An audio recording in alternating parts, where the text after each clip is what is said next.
Risings 2023 is a huge year for travel or educational opportunities that you are gifted with and you're pursuing. Just really amazing, like high aspirational goals you're going after, and also clearly some relationship and financial maturity. If you're excited to get into what 2023 holds in store for your rising sign, which is so crazy for me to be saying, I remember being like 2019 yearly forecasts and knowing that no one was gonna watch them, but I just did them for me. So it's big, I'm very thankful to be here today. So thank you guys, because I'm here because of you. But anyway, if you're excited to get into your 2023 forecast for your rising sign, make sure that you like, subscribe, and hit that notification bell so that you are always up to date with what the stars have in store for you.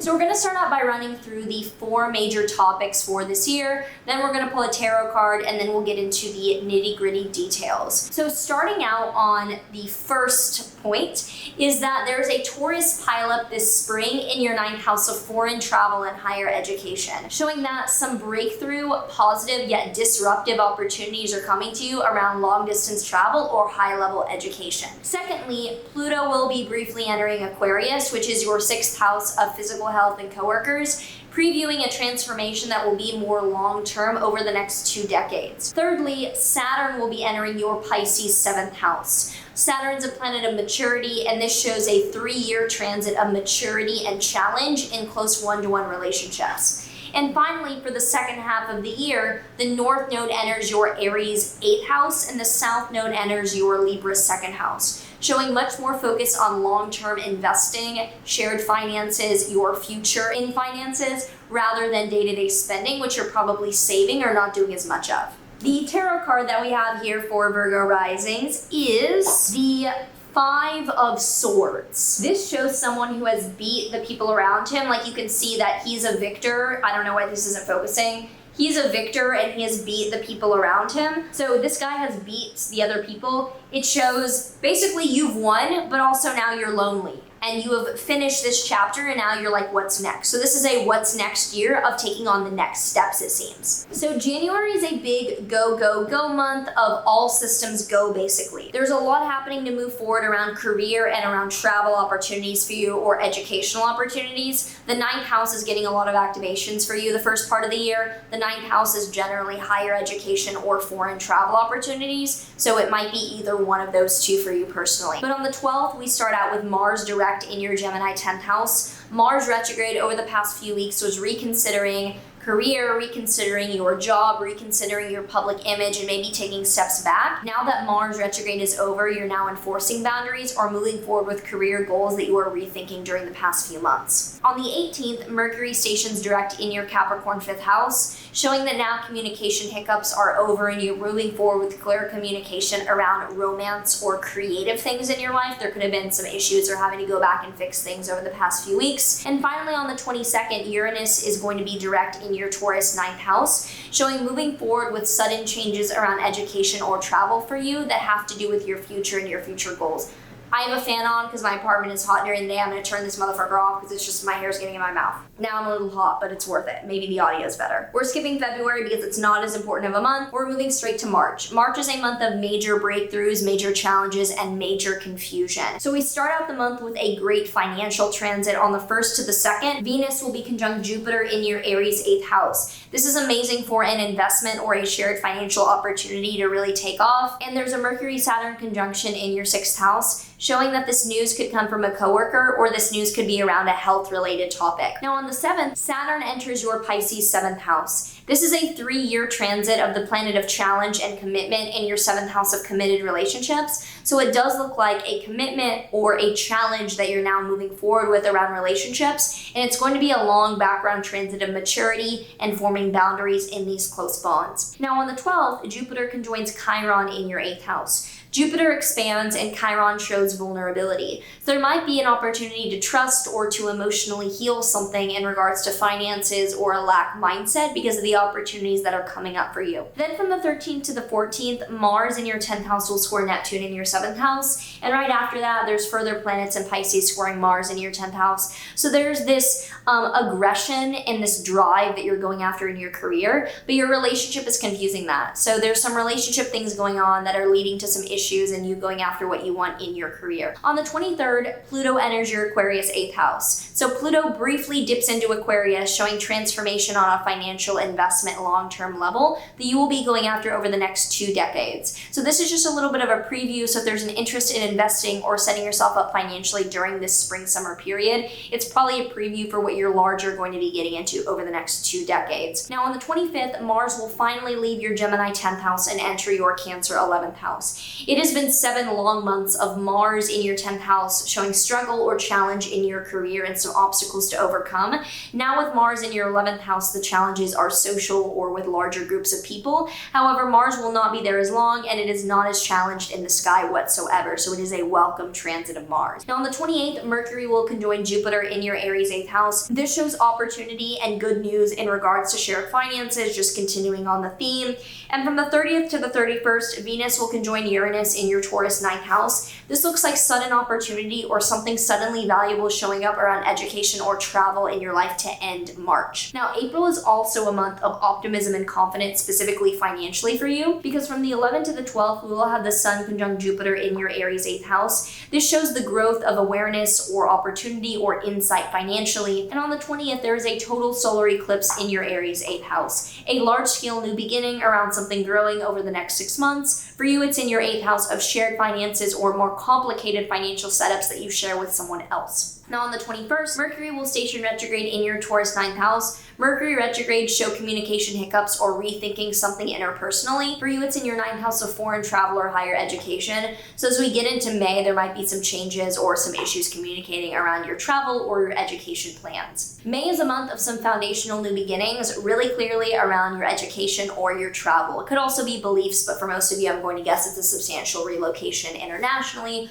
or something new around a degree in education. So on the 5th, we open up with a lunar eclipse in your Scorpio 3rd house. Lunar eclipses are endings or times of letting go of something. For you, it's in your 3rd house of day-to-day productivity or elementary tasks, elementary education. Looks like you're ending something that you were working on a more day-to-day task level. And from the 14th to the 21st, Jupiter in your 9th house will square Pluto in your 6th house. This is a background transit of a lot of growth around travel or education, leading to transformation of your physical health priorities and also of the people that you work with. Now on the 14th, Mercury retrograde is over and Mercury stations direct in your 9th house, which is really lovely for communicating more clearly.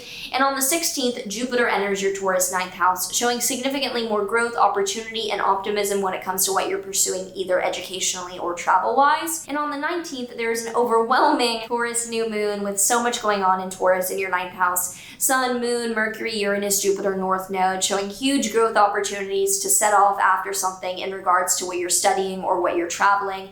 Could be that you are studying abroad. That would be a really, really on-point manifestation of this. Now, June starts off with a bang, but then it has some slower energy as we slow down the second half of it, especially in regards to relationships for you. So on the 1st, we start out with Jupiter conjunct the North Node in your 9th house. This is continuing on with the ambitious, just supercharged, going after something energy in regards to travel or education for you. And on the 11th, Pluto retrograde will re-enter your Capricorn 5th house, showing that the preview around changes in your physical health or in your coworker dynamics, they're now going back and you're more so thinking about your romantic or creative transformations that you've been having more long-term over the past decade. Then on the 17th, Saturn will station retrograde in your Pisces 7th house, showing that you're rethinking boundaries or rethinking the commitments and serious decisions that you made in your relationship. On the 18th to the 24th, Jupiter in your 9th house will sextile Saturn in your 7th house. This is another background transit around opportunity for you in your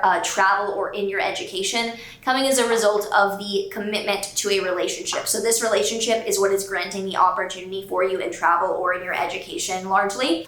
Then from the 25th to the 27th, Mars in your Leo 12th house will be squaring Uranus in your Taurus 9th house.